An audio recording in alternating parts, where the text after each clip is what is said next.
বান্ধ কমিলেও দুৰ্যোগ আঁতৰা নাই বৰবৰুৱাৰ ভগামুৰ অঞ্চলৰ কেইবাখনো গাঁৱৰ ৰাইজৰ দিহিং নৈৰ ৰিং বান্ধ ছিঙি নিয়াৰ ফলতেই এতিয়া অঞ্চলটোৰ কোঁৱৰ গাঁও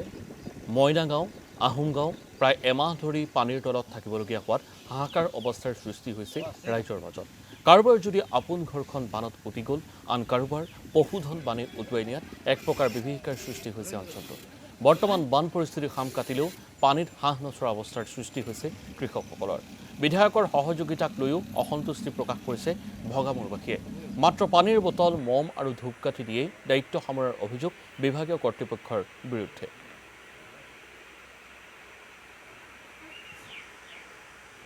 ৰিং বান্ধটো ছিঙি লৈ যাওঁতে ইমান প্ৰবাল সোঁত পৰিছে সোঁতত গৰু ছাগলী হাঁহ কুকুৰা ইমান ধৰণে উটুৱাই নিছে উটুৱাই নিয়াৰ ফলত মানে আমাৰ ধৰক পানী যেতিয়া মানে ছেকেণ্ডত মানে আপোনাৰ এবেগেটমান পানী বাঢ়ি গৈছে ছেকেণ্ডত